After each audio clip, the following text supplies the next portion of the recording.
and welcome. You are watching NewsX India A-List. In our endeavour to bring forth the stories of some of India's finest and brightest, today we have put together yet another unmissable telecast with India's Who's Who. First up, joining us is Anuradha Gupta, who is the founder and CEO of Vows for Eternity. We also have Vandana Singh, who is the Director of Global Corporate Key Account Management at Saudia Cargo. But apart from this, also joining us is Christopher Roberts, who is the Managing Director of Engage Strategy and the creator of the Total Engagement Model. Let's in fact have a look at these riveting conversations that my colleague Vineet Malhotra has had with these bright and influential luminaries.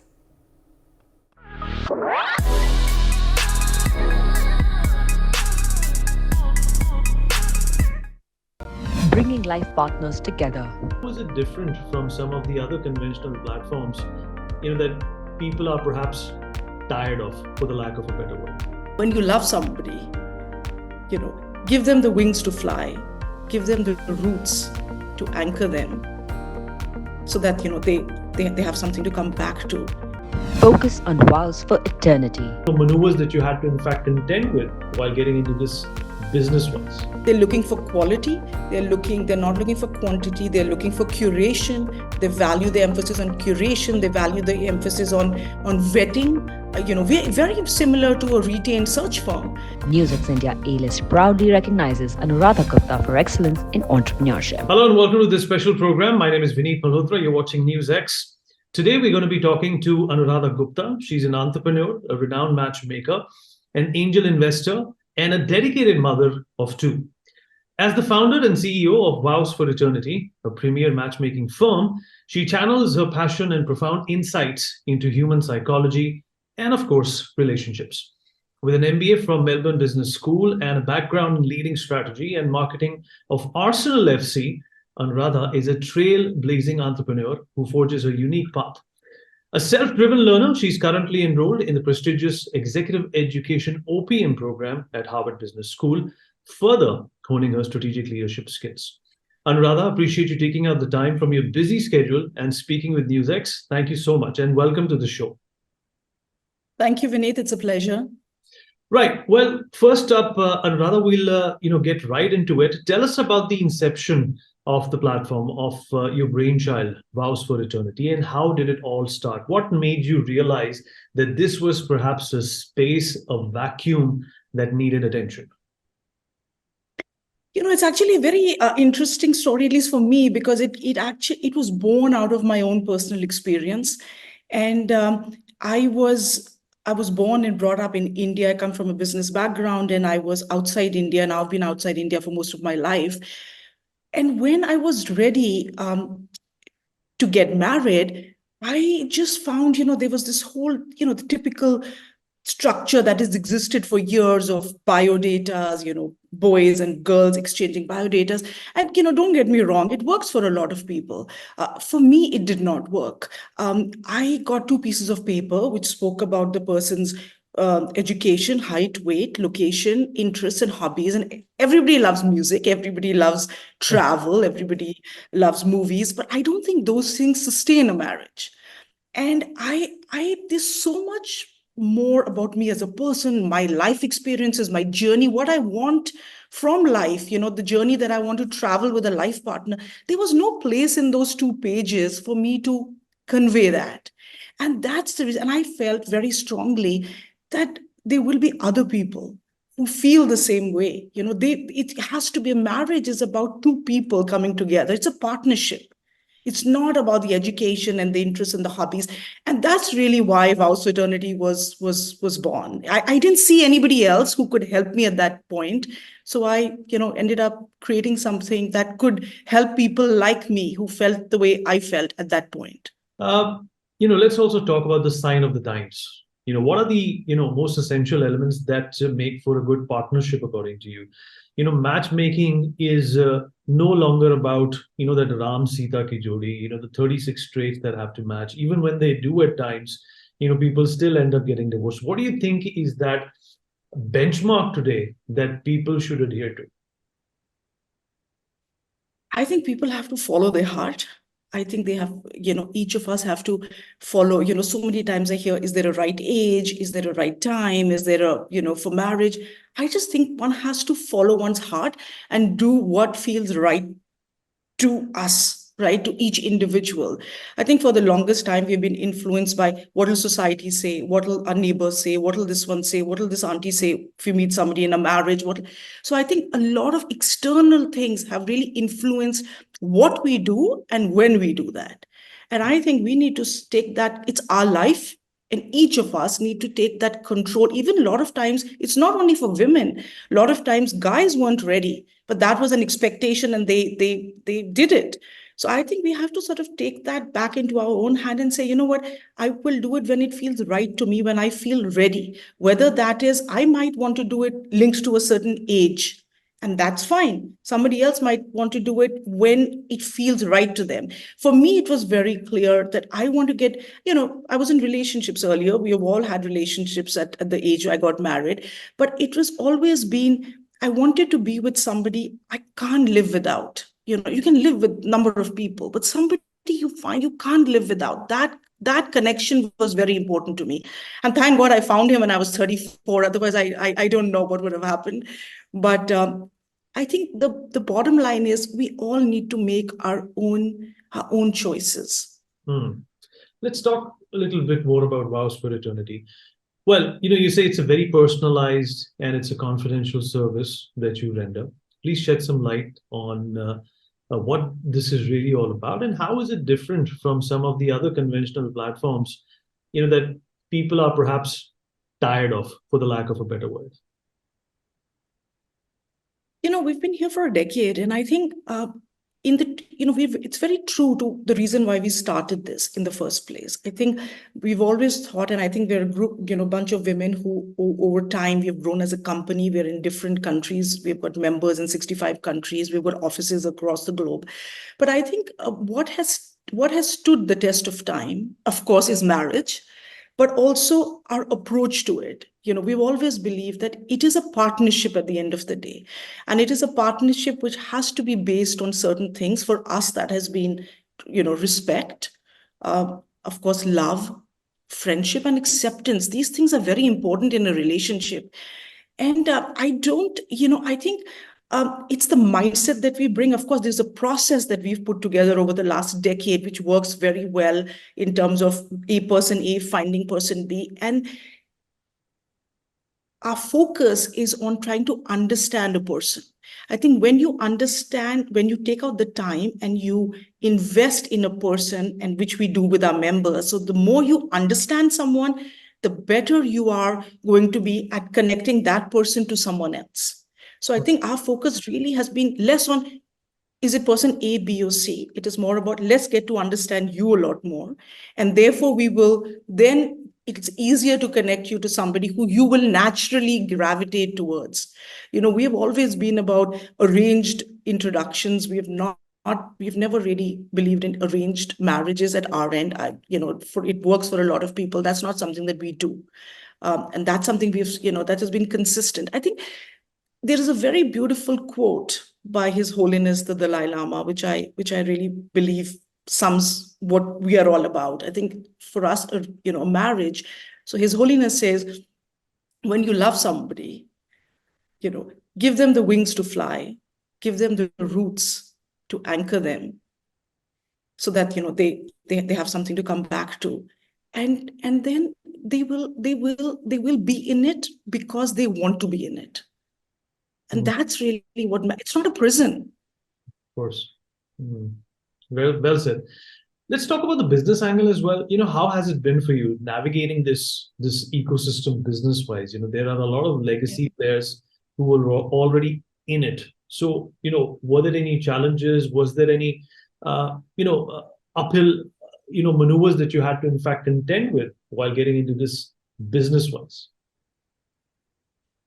Because we are confidential and we are offline, we've not really had any other legacy business that has been in our neck of the woods. there are a lot of things in the online space. We are not in that space. When people come to us, they're looking for quality. They're not looking for quantity. They're looking for curation. They value the emphasis on curation. They value the emphasis on vetting. We're very similar to a retained search firm. People come to us with a mandate, and we try and do the best that we can. We don't create people, and therefore, we are more facilitators, but we work very closely with people even to identify what is it that they truly want. There's never a you're not creating somebody, so it's never it's never that, hey, this is my 80-point checklist and there's some. But I think we really, with our process, we really help people identify what is it that really defines them, and therefore what is it that they will really be drawn to. A lot of times people say, this is what I want, and we take a step back and say, let's talk about what is it that you are bringing to the table. That should be the starting point. Makes sense. Anuradha, we've run out of time. Last question. What are your future plans? You are already traversing the globe with this wonderful service. What does the future hold for Voice, a Vows for Eternity? The future, we have a lot of interesting things that we are working on. We've been working, we pivoted during COVID, and we are really sort of the way we are right now. We're looking at future expansions into markets that we haven't been into. We are also looking at a newer set of services that we are going to introduce into the markets that we are currently in. Like I said earlier, we have members in 65 countries. We have offices in London, Dubai, New York, Delhi, and Mumbai. We're looking at opening a couple of new offices in the next 12 months.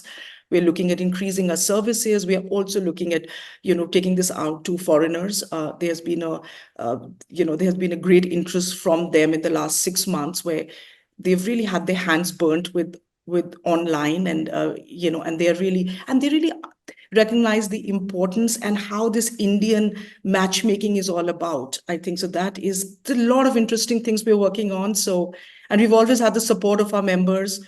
So I think it will be what, God willing, it's a very interesting time for us. Well, I wish you all the best. It sounds very interesting. It sounds very attractive to a number of people who haven't had the opportunity to work things out for themselves. And what you have said makes complete sense. It's time for the world also to embrace something as unique as what VFE is offering. Thank you so much, Anuradha, for taking out the time and speaking with NewsX. It was a pleasure speaking with you. Likewise, Vinay. Thank you for your time. It's been a pleasure. A visionary leader. Been in this industry for quite some long. How did you stay informed back in the early 90s about this industry? In the early 90s, I would sneak in to the import terminal, cargo import terminal, because I had to do import sales, consignee sales, or reverse sales that we call it. So I really had to fill in the flights that were coming in from Germany into India. Adapting and staying informed in the industry since the 90s. Bridging the gap to ensure that young professionals are well prepared and aligned with the expectations of this very promising industry. Learning, actually, getting trained for it, getting a stipend for it, being motivated somehow by reward and recognition, and that's how you bring them forward. NewsX India A-List proudly recognizes Vandana Singh for excellence in entrepreneurship. Special show. My name is Vineet. Vandana Singh, the Director of Global Corporate Key Account Management, Asia Pacific at Saudi, is joining us. Special telecast in 20 areas of global experience. Vandana has illuminated the path of the air cargo industry. First question is obvious, to get some awareness about what you do. Can you provide an overview of your experience, particularly with cargo logistics industry? What actually does this industry do, and how does it, impact the common man? Thank you, Vineet, for asking. Great to be here. Firstly, what is the logistics, cargo, aviation industry about? It's about from point A, what drives the economy. Imagine if the goods don't reach A to point B. It's export and import. And imagine yourself ordering something at one end, and nowadays it's the days of e-commerce. Imagine if it doesn't reach you. So it's really manufacturer to the consumer of the entire global economy as such. And cargo, air cargo, plays a crucial role. Me, 28 years here, proud and really enjoying it.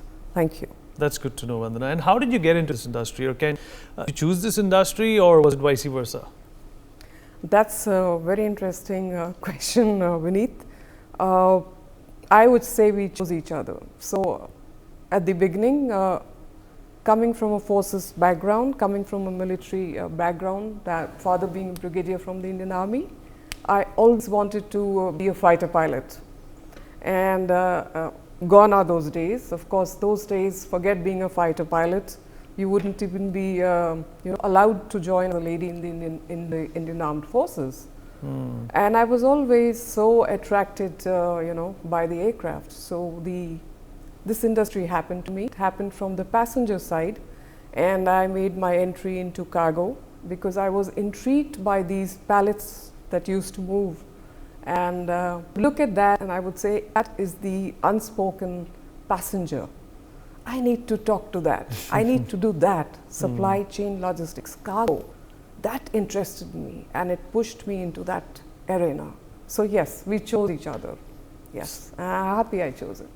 Sounds wonderful and sounds like quite a story. Also, you've been in this industry for quite some long. How did you stay informed back in the early 90s about this industry, the trends, the changes, and how do you incorporate that knowledge into your strategic planning even today?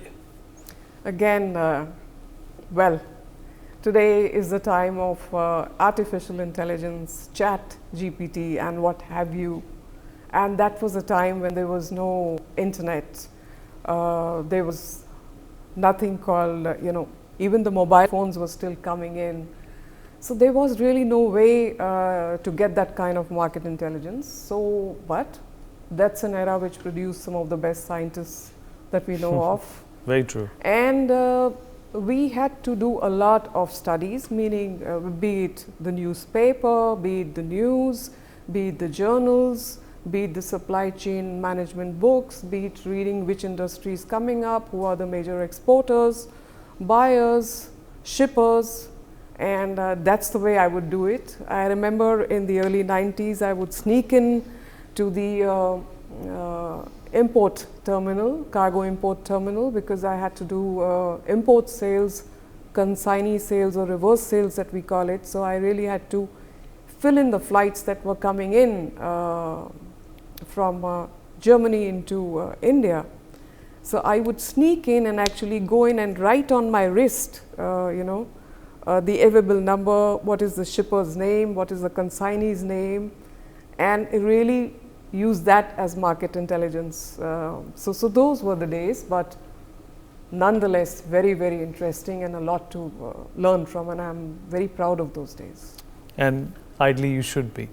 Well, also as India is, now the new favorite marketplace for all MNCs, and they're, ready for a bigger exposure. How can, we be ready for some of the new challenges which are going to come about in the logistics arena, according to you? Well, you said that right. It's all about make in India, made in India, do it in India. And we see a lot of fraction. We see a lot of things happening on that front. We see a lot of industries coming up. We see the Prime Minister himself encouraging all the industries to really come up. So whether it's in the electronics field, whether it's in the IT field, whether it's in the retail, fashion, pharma, what have you, everything is coming up. And I do feel that this is the time that we need to, but we need to pace up. We need to really increase our speed. That is, if we are walking right now, we need to run. We need to catch up. And for that, other than the investment, a lot of traction needs to come in. And I think it is coming in. So let's be optimistic about it. Right. Vandana, in your rich experience, what disparities or gaps or lacuna have you identified between the skills and the expectations of the young professionals who graduated and the specific requirements and anticipation of this particular industry? And how do you propose addressing or bridging the gap to ensure that young professionals are well prepared and aligned with the expectations of this very promising industry? Thank you for asking me this question, Vineet. I think it's a very logical question. because at this point of time, I still see there is a lacuna, there is a gap, and young professionals really need to be brought forward. Of course, we have various supply chain management courses, a lot being offered from the air freight, air cargo, ocean freight, as such logistics industry. But I do feel the gap is there in terms of them being actually called over by various industries, learning actually, getting trained for it, getting a stipend for it, being motivated somehow by reward and recognition, and that's how you bring them forward. It is happening, but it needs to happen. The awareness needs to happen at a very at a faster pace than what is happening right now, in my view. Wonderful. Last question before we let you go. How do you stay adaptable for 25 years in a constantly evolving global business landscape? And how do you encourage innovation within your team? How do you also handle situations where there are differing, opinions and expectations or demands from various global clients? How do you consolidate all of these challenges? Again, a very nice question, I would say. I think everything, Vineet, is about relationship management. You can't take that away, and that is something which is very, very personal when it comes to the EQ, the emotional quotient, and this is something very personal. So it is not something, it's very human. That is not something which any artificial intelligence tool or any other sort of chat GPT or what have you, do that. But in these 25 years, it's been a wonderful journey for me, and I hope to continue this journey based on the relationship management module techniques, imparted by way of teaching and training the staff and the youngsters coming up as to how to get this skill into themselves, to invigorate it, as well as learn. And why not? I mean, the technology is changing by the minute, they say. So why not learn from it? Why not make the most of it? I mean, we had to make the meal, we had to cook the dishes ingredient by ingredient, and here if you're getting something ready-made, make full use of it. So I would say technology and relationship management together would make a fantastic combination. Thank you. Vandana, after speaking to you, I fully realize and recognize why you are at the top of your game. Thank you so much for speaking with NewsX, and we wish you all the best for your future and of course your future with India and the industry that you are a part of. Thank you so much. Thank you so much for giving me this opportunity, and thank you for having me here. An innovative strategic marketer. To write this book, and how can businesses take advantage of this concept that you have shared? So business to business, we found with the Net Promoter Score, 1 point increase in NPS results in a share of wallet increase of 1.25 to 3%. Who believes in the strategy to sell, not just tell. Indian companies could definitely make tons of use of the concepts that you have mastered and have had expertise over. If you want your customers to feel valued and cared for and supported, you need to make sure your staff feel those emotions as well first, right? That is the real secret.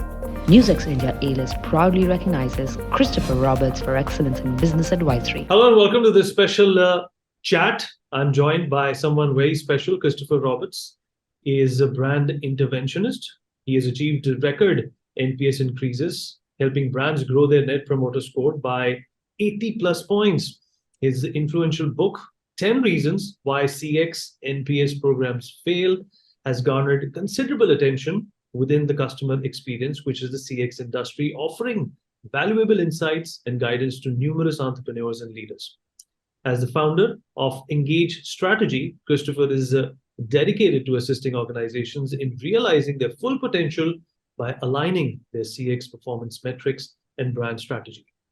He accomplishes this through the delivery of highly insightful, actionable recommendations and, of course, critical insights. Chris, thank you so much for taking out the time to speak with us. I hope you're doing well.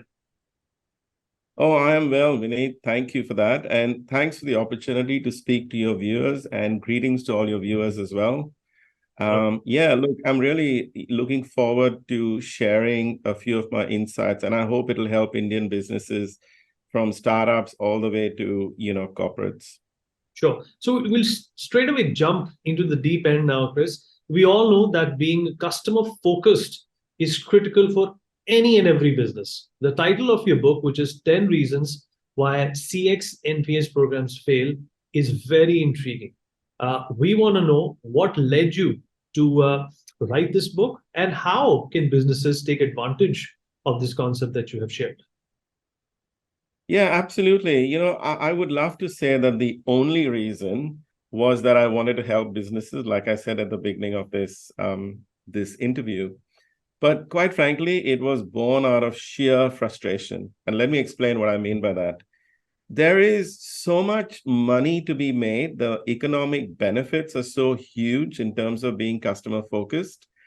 And still, it's frustrating because organizations just don't take enough action. So they do surveys. If the result is good, then someone takes the credit for it. If the result is bad, then they blame the sample size. But no action is taken. And strangely enough, what they're really interested in is the score and not the insights, like how did customers rate us? But, what you really want is a strategic conversation where you go to customers and say, how can we become good? How can we become worthy of recommendation? And that doesn't happen. So it is really born out of sheer frustration. So how can businesses benefit? It all boils down to a simple factor, economics. I strongly believe that if you're in business, you're primarily there to make money, right? Everything else comes kind of secondary. And I want to share the economics with you. There are 3 types of customers using the NPS discipline. So I'll just explain how that works first. As a consumer, you must have got surveys. How likely do you recommend XYZ brand to a friend or a colleague on a scale of 0 to 10? If someone gives you a 9 or 10, they call promoters. If they give you a 7 or 8, they call passives. If they give you a 0 to 6, they call detractors. Now, every brand has 3 types of these customers: promoters, passives, and detractors. And the economics of each of them is quite different. A promoter is worth 2 times an average customer. A passive is worth more or less an average customer, and a detractor is worth -1 customer. So what drives this difference, right? What drives this difference is a few key factors. One is loyalty. Promoters tend to be more loyal, and most businesses don't understand customer, loyalty economics. To give you a very simple example, it's a bit more complex than this. If you have a cohort and the retention rate is 80%, that means that cohort you lose 20% every year. So roughly the lifetime value of that cohort will be around 5 years. Yeah. But if you can increase that retention rate by listening to customers and taking action from 80% to 90%, suddenly you lose only 10% every year. And your lifetime value of that cohort becomes 10 years approximately, right? So the loyalty economics are huge. The second part of the equation in terms of economics is promoters tend to buy more. So if you have a range of products, promoters are happy to buy more products from you. So share of wallet is much higher. But the most important thing is word of mouth. So we all know word of mouth is the most powerful sales and marketing channel out there. And promoters are like brand ambassadors. They go out there, they are your salespeople, they sell your products for you. And you look at anything like a movie, right? You look at a review, you look at an ad, or if a friend tells you, go and see this movie, it's great. The friend comment is the most powerful, and we've done research to show that it's 4 times more powerful than TV advertising. Right. But detractors are just the opposite. Detractors stop people from becoming customers. And once you actually understand these economics, the whole equation in terms of where you invest in terms of customers changes quite dramatically. And I'll share something else with you, in terms of business to business. We found with the Net Promoter Score, 1 point increase in NPS results in a share of wallet increase of 1.25 to 3%, which is equivalent to revenue increases. So there's lots of money to be made in this whole customer thing, but it's frustrating that people don't do enough with it. And Chris, you just mentioned some of the reasons that these programs fail. You have outlined 10 in your book, but what, according to you, quickly, are the top three? Yeah, the top three are the ones that I just mentioned, Vineet. A proper understanding of customer lifetime economics, which actually leads to strong executive engagement. Then the next thing is, ignoring the power of emotions in the whole customer experience strategy, and the role of staff, because when staff go above and beyond, then magic is created. Right. Chris, also talk about the fact that in your experience, which you've had enough of, how well do Indian companies conduct the NPS, the CX programs, and how could this benefit them? You've obviously started this concept in Australia, and Indian companies could definitely make tons of use of the concepts that you have mastered and have had expertise over for decades now. Yeah, so I do have some experience with Indian companies and some exposure for sure. And my view is that Indian companies can do heaps better, right? And I'll explain something. There is a unique cultural nuance with Indians.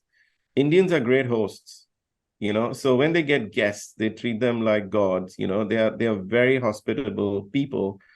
So when they become customers, they expect that same level of treatment, how they treat other people, right? And given that, their expectations are sometimes higher. But when I look at how NPS programs are run in India, I need to step back and say, what are the things that guarantee success from a survey perspective, from a discipline perspective? First thing is you need granular insights. So what do I mean by granular insights? No point having a brand score. You need to go right down to a contact center, a team leader, a salesperson, a product manager, so that once you have these granular insights, you have granular accountability, right? So that's point number one. The second thing is you need insights. You don't just need a net promoter score. You need insights. And the insight should be, if there's only one thing I can do as a brand, what would that be? If there's only two things I need to do as a contact center manager, what would that be? And what I find is that largely Indian companies don't invest enough in terms of the survey platform. They choose cheaper survey platform solutions that only give them scores, don't give them granular insights, and don't give them insights, period, right? The second thing I suppose I find a lot of Indian companies do is the focus is on scores, and procurement is interested in the cheapest possible solution, related to what I said before. And then what you end up with is something that just does very basic vanilla stuff. And honestly, this is too important. There's too much money in this to skimp in terms of a proper solution and discipline. So I think that's where a lot of Indian companies fall down. As soon as procurement gets involved, it's like the cheapest solution kind of wins. The next point I would make is that when you look at being worthy of recommendation, what drives that? So Indian companies are great in terms of operational measures. So how did the call center perform? How did the mobile app perform? How did the sales rep perform? How did the website perform? They measure that really, really well. They also measure product and service performance really, really well. But in my mind, that is operational. Your contact center should be good. Your product should work, right? And that's not going to give you a strategic advantage. So what will give you that strategic advantage? The first thing is the delivery of a unique value proposition, which is the answer to the question, why should I select you over other alternatives? Why should I be loyal to you? What's so good about you, right? So for example, a unique value proposition for Apple is design and innovation. But Xiaomi also has a value proposition, which is really cost-effective, high-performance phones. So what is your value proposition, and do you actually deliver it for your target segment? That's point number one. And the second point is that people ignore is emotions. So how do you transfer the right emotions from your staff to your customers? And here's a trick for your viewers, Vineet. If you want your customers to feel valued and cared for and supported, you need to make sure your staff feel those emotions as well first, right? That is the real secret. And finally, I would say a lot of Indian companies tend to focus on customer acquisitions, new sales, but they miss out on focusing on loyalty, word of mouth, and it's like a leaking bucket syndrome, right? You keep pouring water into the bucket, but there are leaks. And if you do both, now I'm not saying you shouldn't get new customers, you absolutely should, right? But then at the same time, if you also plug the leaks, right, that is where growth comes from. You're absolutely right. And that's exactly what people fail to understand, that you have to take care of the ones that you have, because you don't know what you have till it's gone, like the song. But nevertheless, great insights, Chris, coming in from you. And folks, those are some valuable tips that can be found in the book that Chris has written. And of course, he's an active consultant, whereby companies can approach him and, in fact, plug in the leaks that Chris just spoke about, get the advantage in terms of sales that will help you, in fact, with growth as well. Chris, appreciate you taking out the time and filling us in on these wonderful concepts. Thank you so much for speaking with NewsX. Thank you.